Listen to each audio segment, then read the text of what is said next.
Welcome to the inaugural session of our weekly talk show, Informally Formal, where we try to bring you topics of personal, national, as well as international interest. I am Akber Al Hakim, and our today's topic is trade and competitiveness in this COVID environment. We have with us Dr. Masrur Reaz, who is the chairman of Policy Exchange Bangladesh and who for over a decade has worked in very senior positions with the World Bank Group in South Asia, Southeast, as well as the Far East. So, without further ado, I'd like to welcome Dr. Masrur Reaz and ask him to set the stage for us in terms of trade and competitiveness in this COVID environment. Over to you, Dr. Masrur Reaz.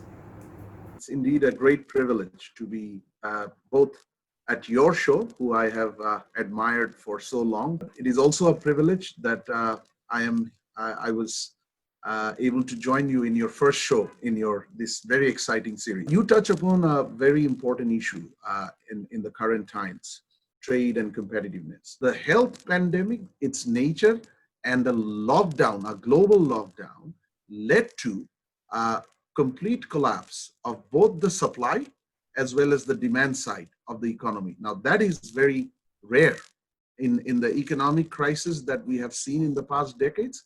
Very rarely we have seen where both the demand and the supply of an economy or the global economy and economies of the world have collapsed.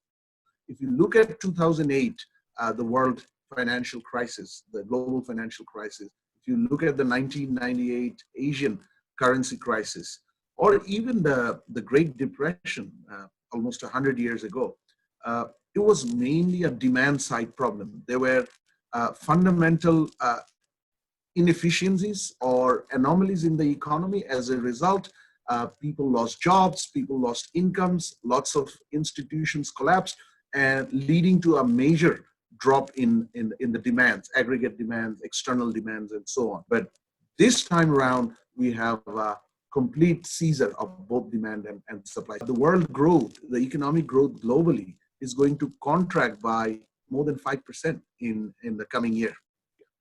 The Asia's growth is going to be about 0%. In last 60 years, Asia, which has been termed, particularly the Eastern Asian economies, which have been termed as the economic miracles, largely a result of their economic performance, but recently strong performance by South Asian economies such as Bangladesh, India.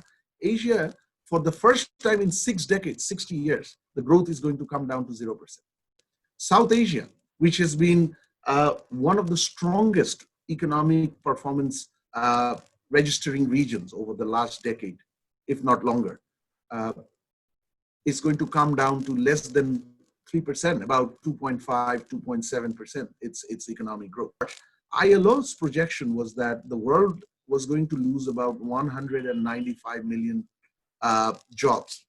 I read a recent report where it said the last 6 months, if you compare the number of hours worked worldwide, if you tally those numbers, it translates into 400 million jobs lost. Yes, so I was going to come to that. So this was 195 million. That's why I say it was early April, end March or early April, just based on 2 months of disruption. According to ILO's early June or mid-June assessment, it's about 305 million jobs. We can almost sort of fairly predict that this 305 million is not going to remain there. It's going to go up. So that's jobs. What does it? Where does it take us, this loss of economic activities, demand, supply, as well as growth, in terms of trade and investment, something which is integral part of your theme today?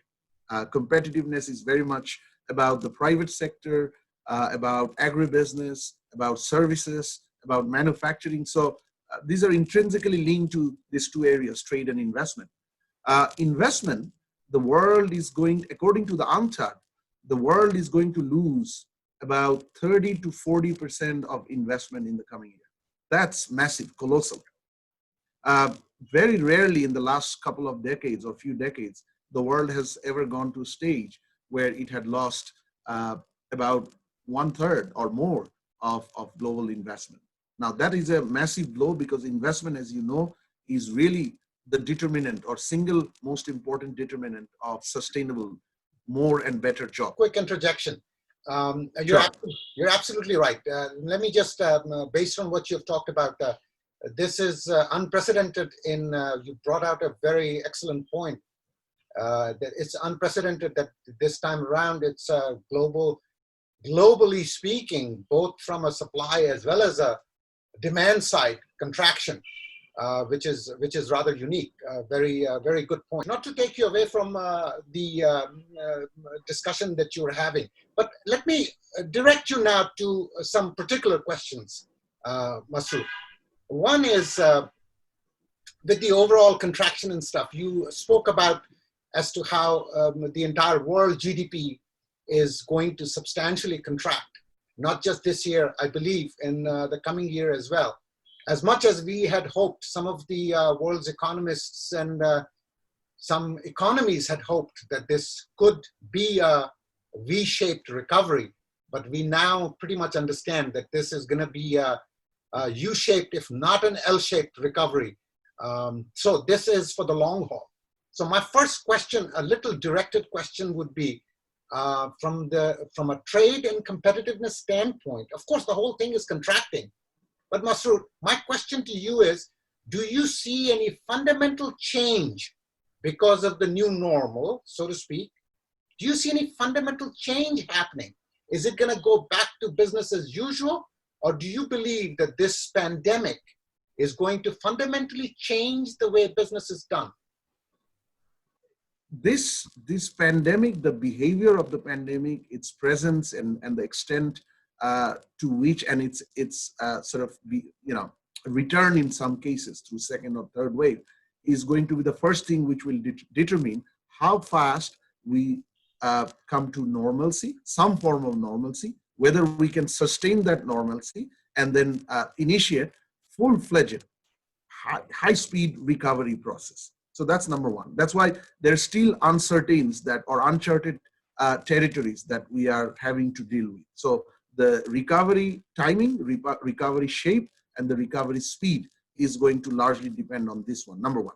The number two, what the recovery is going to depend on is the public policies the countries, different countries around the world are going to undertake in order to help their economic agents such as private sector, agriculture, to come out of this shock and the losses, and then speed up sort of the journey way forward, in a sustained way. To the economy, the response has been, entitlement support, whereby you provide state support, food and other cash assistance to people who lose job, and you provide survival support to enterprises in the form of employee payments, in the form of working capital, and so on, which we all call commonly stimulus. Hey, can I interject one more time real quickly? The Western world countries, in particular United States and some of the other European countries, they can pretty much print money, okay? Especially the US dollar, okay? They can pretty much print money and get away with it because the dollar is still in so much demand and is the de facto reserve currency of the world. What happens in particular, these are particular questions, what happens to a developing country like Bangladesh, where we do not necessarily have that luxury? Because, for us, printing money immediately means rising inflation and what have you. So in this particular, if you could just harp on that for a second. Yeah, sure. Yes, so these stimulus or incentives, I think we meant the same thing, but different words. I think announcing the stimulus were quick. Most countries were bold, and this was the right policy response to bring in. I think there is absolute consensus. Even some of the sort of policy analysts or economists who belong to the left to the center have also agreed, had no kind of no disagreement. Now, the question is, how do you finance the stimulus? That's your question. That's the question that's been confronting the policymakers around the world. The first option should not be printing money. In a country like Bangladesh, the First, let me, I mean, in no particular order, let me touch upon some of the options that you have. One of the very popular stimulus financing mechanism over the last few months has been borrowing from international system, particularly multilaterals such as IMF. As you know, Bangladesh has been a great borrower in terms of its debt servicing record to the international system. Absolutely. So the Bangladesh should not shy from asking for more money from this international system or international lenders at even more favorable rate than they are, because Bangladesh has been a good borrower, and this is the time that high time Bangladesh got rewarded for its performance. Second, the way the development budget of the countries are actually designed and executed. Now, in countries like Bangladesh, unfortunately, our country have done stellar in terms of its development progress over the last couple of decades, last few years, including very robust, consistent economic growth. However, there is also consensus that there remains significant inefficiency in the development spending, in the development budget, what we call ADP, Annual Development Programs. It has always been a concern of the experts, of the analysts, that a lot of this money is not spent in a high quality way. There are leakage, there are wastage. Now, there is very strong prospect for Bangladesh to save significant amount of money and generate significant amount of additional financing by prioritizing the development projects. So Bangladesh needs to stop or defer projects which were going to start but which are of not of high importance or high priority to the national development. Number two, linked to the ADP, Bangladesh needs to improve the public spending quality, the overall public financial management, whereby Bangladesh can save significant amount of money from this large annual development program that the country has. So after international borrowing, the second option that Bangladesh has is managing the development budget well and squeezing significant amount of savings to finance. Third, just very quickly before you come in, the third option Bangladesh has is actually bringing in more private financing, because the public financing in every aspect is going to be still constrained, regardless how much Bangladesh borrows from the international system or the savings it makes. So in infrastructure, for example, or healthcare, which have been mainly subject to public funding, Bangladesh ought to bring in better private participation in these areas, whereby it can actually release some pressure from the public fund. The ultimate objective, of course, remains printing money. That is also a valid option for Bangladesh. And if necessary, my opinion, and I've heard many other policy experts also opining the same way, that if necessary this year during the crisis, which is a crisis of our lifetime, Bangladesh should not shy from printing money, but only as the last option. Let me get in here. We're getting to the tail end of our talk today. So I have a couple of specific questions that I would like to ask you. But just to recap, I couldn't agree with you more. For an economy, for Bangladesh economy, printing money should be the last resort. But like you said, that is still an alternative. Most importantly, because our debt to GDP ratio is well within control, that we could reach out and at favorable terms, get more funding from international donor agencies. And the other thing that you pointed out that is of particular interest to me, and I do not understand why we do not talk about it more. I call it institutional reform. The inefficiencies that can be squeezed out of the ADP, Annual Development Program, the funding there, like you pointed out. And you, I know, have worked during your years with World Bank Group in governance issues as well, in institutional reform, and you'd worked in India as well, I believe, in these areas. So why more people do not talk about the inefficiencies that are in the system? If we can root out those inefficiencies, then we would see not only the way money is spent, but in the speed of execution in Bangladesh. So anyways, I would Absolutely. Yeah, Masrur, go ahead. If you Absolutely, Akbar. real quickly for a minute, because I got a couple of other things to cover with you. Yeah, so absolutely. This also links to one of your previous question, what needs to change?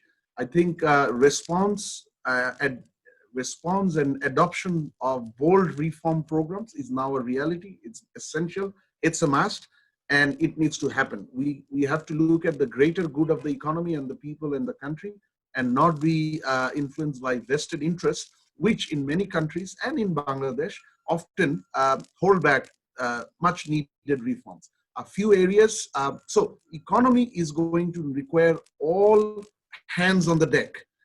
That includes the reforms to unleash the potential in many areas of the economy: trade, investment, SME, agriculture, taxation, financial sector, which were not done in time or to the extent that was needed.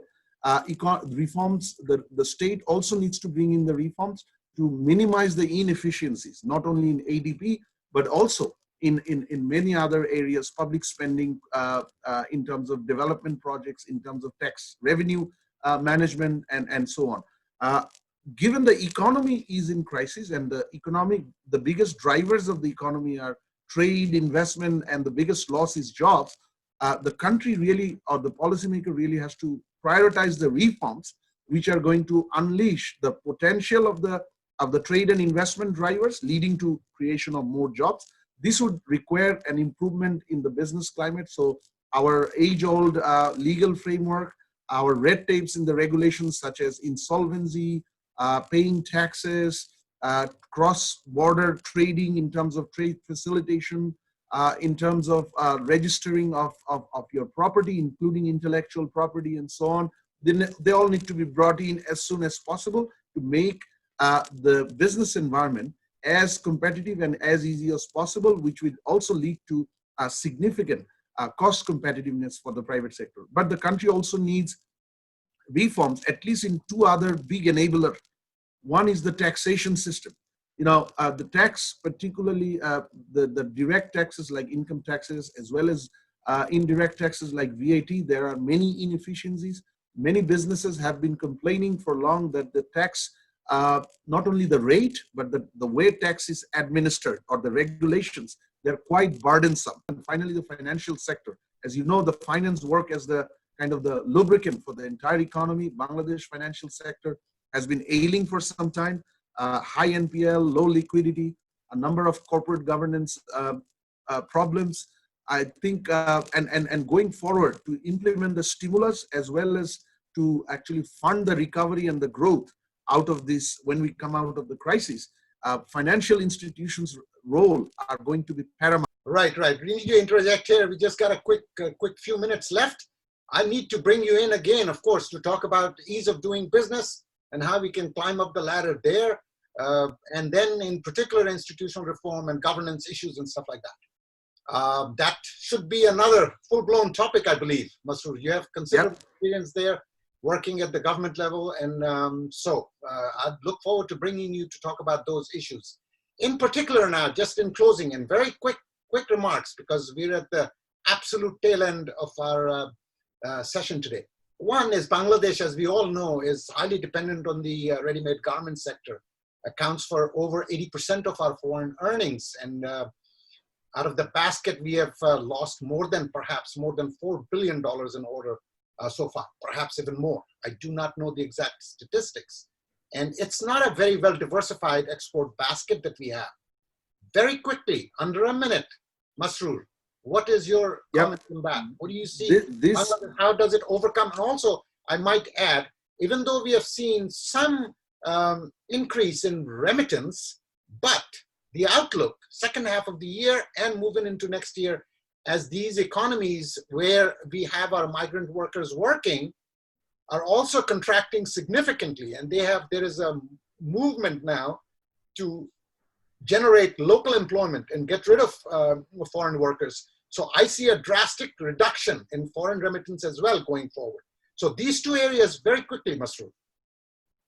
So remittances and export income both constitute Bangladesh's main external sector of the economy, or the external income. Both are under pressure, both are under threat. But I've seen one assessment by the ready-made garment manufacturers whereby we may lose about $10 billion in the coming year. I have seen one assessment. World Bank predicts the Middle East, which is really the biggest source of our remittances, might lose about 3.6 million jobs in next 1 year. A lot of them are going to be the Bangladesh migrant worker. I'm very glad to share with you the Ministry of Commerce is now pursuing a highly prioritized export diversification program, which has identified 3 sectors: leather and footwear, light manufacturing, including electronics and electricals, and plastics, as the next most export sector with the highest potential.